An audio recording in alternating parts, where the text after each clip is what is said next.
হয় নিশ্চয়কৈ চাওক শাসনাধিষ্ঠ চৰকাৰৰ তথা মুখ্যমন্ত্ৰীৰ যি পথ উন্নয়ন তথা গ্ৰামাঞ্চলৰ যাতায়াত উন্নয়নৰ যি শ্লোগান সেই শ্লোগান যেন এতিয়া ক'ৰবাত নহয় ক'ৰবাত প্ৰশাসনত পৰিণত হৈছে বৃহত্তৰ তিনিচুকীয়া জিলাৰ মাৰ্ঘেৰিটাত।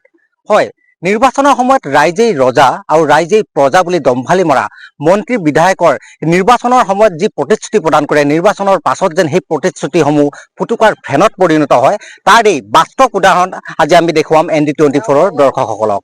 মই বৰ্তমান উপস্থিত আছো মাৰ্ঘেৰিটাৰ 83 নং মাৰ্ঘেৰিটা বিধানসভা সমষ্টিৰ অন্তৰ্গত লিডু কুমচাই গাঁও পঞ্চায়তত বিগত সুদীৰ্ঘ বছৰ ধৰি বিগত বছৰ ধৰি লিডু 1 নং টকলঙৰ লগতে লিডু তিনিহুটি তথা কেইবাখনো গাঁৱৰ ৰাইজে তেওঁলোকে যাতায়াতৰ ক্ষেত্ৰত এক জমৰ যাতনা ভোগ কৰি আহিছে।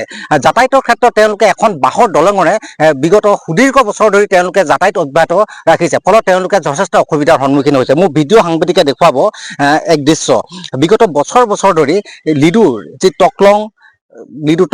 লিডু কুঁহিয়াবাৰী লগতে লিডুৰ বিছা গাঁও হাৱাই পথাৰ ইত্যাদি বিভিন্ন গ্ৰামাঞ্চলৰ ৰাইজে এই বাঁহৰ দলংখনে তেওঁলোকে যাতায়াত অব্যাহত কৰিব লগা হৈছে। বছৰ ধৰি তেওঁলোকে মন্ত্ৰী বিধায়ক তথা স্থানীয় জনপ্ৰতিনিধিক তেওঁলোকে বিভিন্ন সময়ত তেওঁলোকে আবেদন জনাই অহাৰ পাছতো কিন্তু এখন উপযুক্ত দলং নিৰ্মাণ নোহোৱা তেওঁলোকে এতিয়া ক্ষোভত ভাঙি পৰিছে। মই দেখুৱাইছো সমগ্ৰ পৰিৱেশ, মোৰ ভিডিঅ' সাংবাদিকে দেখুৱাইছে এনেধৰণে। এয়া হৈছে উন্নয়নৰ প্ৰকৃত ছবি। চৰকাৰৰ জনপ্ৰতিনিধিয়ে তথা চৰকাৰৰ বিভাগীয় কৰ্মকৰ্তাসকলে এনেধৰণে কোনো ধৰণৰ পদক্ষেপ গ্ৰহণ কৰা নাই, যাৰ বাবে এনেধৰণে তেওঁলোকে এখন বাঁহৰ দলং নিজে নিৰ্মাণ কৰি লৈছে আৰু নিৰ্মাণ কৰি এনে ক্ষেত্ৰত তেওঁলোকে এই বাঁহৰ দলঙে তেওঁলোকে যাতায়াত কৰিব লগা পৰিস্থিতিৰ উদ্ভৱ ঘটিছে।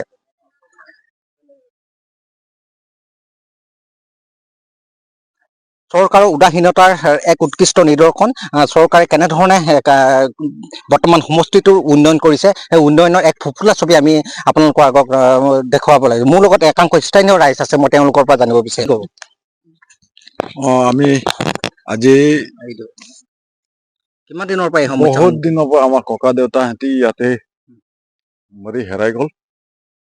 চৰকাৰে দিম বুলি কৈ থাকোতে আমি এইটো অৱস্থাত ডেলিভাৰী কেছ স্কুলে ল'ৰাখিনি কিমান পঢ়িলে আজিলৈকে চৰকাৰে চাই দিয়া নাই। এইটো কাৰণে আমি এই দলংখনৰ কাৰণে আমি ভাবিছো আমাৰ ৰাস্তা পদূলি দিয়া নাই, আমি ৰাইজে হৈ এইটো বনাও। আমি কোনো ৰকম আমি অহা যোৱা কৰি আছো। এই কেইখন গাঁও কোন গাঁও সংলগ্ন হৈ আছে? কি গাঁও আছে? আমাৰ 1 নং টকলং টকুবাৰী, তাৰপাছত আৰু এনেকুৱা বহুতে তেনেকুৱা কিবা চৰকাৰৰ ফালে দিম বুলি কয়, বহুত ৰকম আহিলে বহুত ৰকম তেনেকুৱা ফটো গৰপ কৰিলে কৰি পিনি আজিলৈকে এটা বাঁহৰ খুঁটি দিয়া নাই একো সুবিধা দিয়া নাই। আমি এইবাৰ যদি আমাৰ দলংখনত যদি সুবিধা নিদিয়ে আমি ৰাইজে ভোটটো আমি ৰখাই দিম বুলি ভাবি আছো। হয় কি কয় বাইদেউ, আপোনালোকৰ সমস্যা কেনেধৰণৰ সমস্যা? এইটো কি কম ছাৰ বিলাক, এইটো দলং খিনি বনাই দিম কয়, ভোট অহাৰ লগে লগে বনাই দিম কয়, ভোট দিলে মানে চৰকাৰটো চুপচাপ পাহৰি যায়। আমি কিমান কষ্ট পাৰ হৈ থাকে। আমি পানী ভৰে, এতিয়া বৰ্ষা দিন চাউল আনিব যাব লাগে ডিং কিনাৰ, কেনেকে যাম? নাও খিনি নাও খিনি পানী ভৰি যায়, আমি ঢলং ফলং যেন তেন পাৰ হওঁ। আৰু ল'ৰা ছোৱালী এইফালে হেৰি আহিবলে কষ্ট হয়। ছাৰ খিনি একো নকৰি দিয়ে, সদায় বছৰ একদম দিম কয়। এতিয়া 20-25 বছৰ হৈ গ'ল দলং খিনি দিম বুলি কয়, এতিয়ালৈকে দিয়া নাই দেই ছাৰ। চাওক, মই ND24 দৰ্শকসকলক মই অৱগত কৰিব বিচাৰিছো যে নিৰ্বাচনৰ সময়ত ৰাইজেই ৰজা তথা ৰাইজেই প্ৰজা বুলি মন্ত্ৰী বিধায়কসকলৰ মুখত সততে শুনিবলৈ পোৱা এষাৰি বাক্য, কিন্তু নিৰ্বাচনৰ পাছত যে মন্ত্ৰী বিধায়কসকলৰ সেই বাক্যসমূহ যেন ফুটুকাৰ ফেনত যে পৰিণত হয় তাৰ এক উৎকৃষ্ট নিদৰ্শন, তাৰ এক বাস্তৱ প্ৰতিচ্ছবি আমি দেখুৱালো ND24 দৰ্শকসকলক। এনেধৰণে লিডুৰ কেইবাখনো গাঁৱৰ মাৰ্ঘেৰিটা বিধানসভা সমষ্টিৰ কেইবাখনো গাঁও লিডুৰ এনেধৰণে তেওঁলোকে এখন সাধাৰণ যি বাঁহৰ দলঙৰে তেওঁলোকে যাতায়াত অব্যাহত কৰিব লগা হৈছে। বহু স্কুল কলেজৰ ছাত্ৰ ছাত্ৰী এই দলংখনে অহা যোৱা কৰে। বিভিন্ন সময়ত বিভিন্ন দুৰ্ঘটনাও সংঘটিত হৈছে। বিভিন্ন সময়ত স্কুল কলেজৰ ছাত্ৰ ছাত্ৰী স্কুললৈ বুলি অহাৰ সময়ত তেওঁলোকে দুৰ্ঘটনা পতিত হ'ব লগা পৰিস্থিতিৰ সন্মুখীন হৈছে, কিন্তু তাৰ পাছতো কিন্তু গা লৰা নাই বিভাগীয় কৰ্তৃপক্ষ তথা স্থানীয় জনপ্ৰতিনিধিৰ। মোৰ লগত আন এগৰাকী ব্যক্তি আছে, হয় কি ক'ব? মই এইখিনিতে ক'ব বিচাৰোঁ, মাৰ্ঘেৰিটা বিধানসভা সমষ্টিৰ বিধায়ক মহোদয়লৈ মোৰ আবেদন আৰু নিবেদন জনাইছোঁ। আগন্তুক আহি থকা যি নিৰ্বাচনৰ সময়ছোৱাতে আপোনালৈ আমি বিনম্ৰভাৱে অনুৰোধ জনাইছোঁ। কুমচা গাঁও পঞ্চায়তৰ অন্তৰ্গত 1 নং টকলং মাজগাঁও, লগতে এই মাজগাঁওখনৰ লগতে যাতায়াতৰ সুবিধা, এই দলংখন আপোনালোকে দেখিব পাৰিছেই।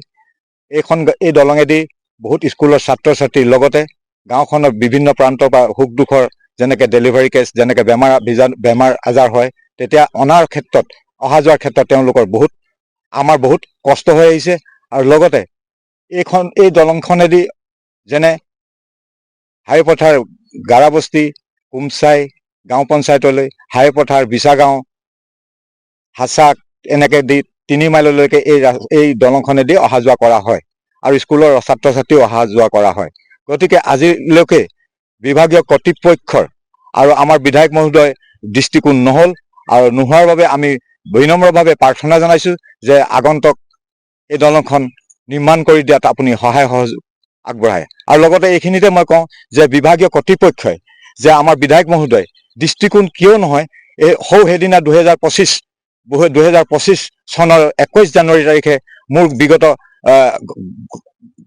বাকগৃহটি মানে চুৰমাৰ হৈ মানে অকণমান সা সম্পত্তি বচাব নোৱাৰিলোঁ। বিভাগীয় কৰ্তৃপক্ষক আবেদন নিবেদন জনোৱাৰ পিছতো কোনো ব্যক্তি, সদাশয় ব্যক্তিয়ে মোৰ ওচৰত আহি এই জমৰ যান্ত্ৰণাত অকণমানো বিধায়ক মহোদয়ৰ পৰা বিজেপিৰ যিসকল উচ্চ পদস্থ বিষয়াসকলেও এদিন আহি মোক সহানুভূতি নিদিলে। আৰু লগতে এইখিনিতে আকৌ কৈ শেষ কৰিব নোৱাৰিছোঁ, কাৰণ এই বিজেপি পঞ্চায়তৰ গোটবিলাকৰ যিসকল কৰ্তৃপক্ষ আছে, যিসকল কৰ্মচাৰী আছে, যিসকল প্ৰাথমিক পৰ্যায়ৰ পৰা আঞ্চলিক পৰ্যায়ৰ যিসকল ব্যক্তিও, তেওঁলোকেও আহি মোক সেই সময়টোত সান্তনা নিদিলে। গতিকে এই ৰাইজক কি সান্তনা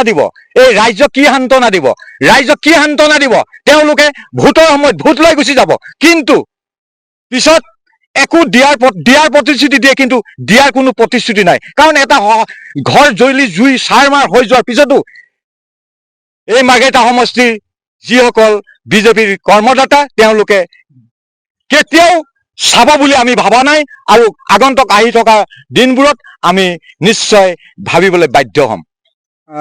চাওক, ইতিমধ্যে মই পুনৰবাৰ এটা কথা ND24 দৰ্শকসকলক জনাওঁ যে নিৰ্বাচন আহে আৰু নিৰ্বাচন যায়, কিন্তু ৰাইজৰ যি গুৰুত্বপূৰ্ণ সমস্যা, সেই সমস্যাসমূহ যেন সমস্যা হৈয়ে ৰয়। আজি 83 নং মাৰ্ঘেৰিটা বিধানসভা সমষ্টিৰ ভিতৰুৱা গ্ৰামাঞ্চলসমূহৰ আজি সেই তেনে অৱস্থা।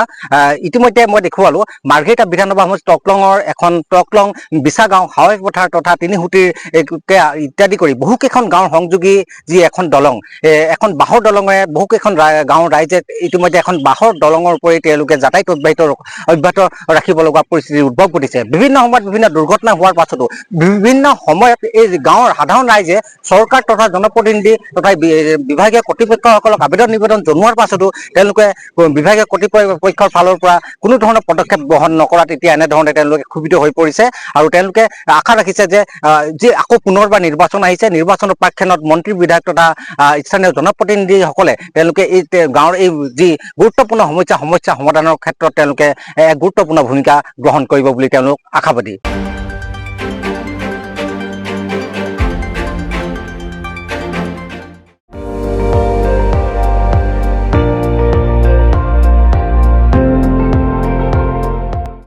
আপুনি চাই আছে ND24, সৰ্বশ্ৰেষ্ঠ নহয়, সৰ্বোত্তমৰ দৌৰ।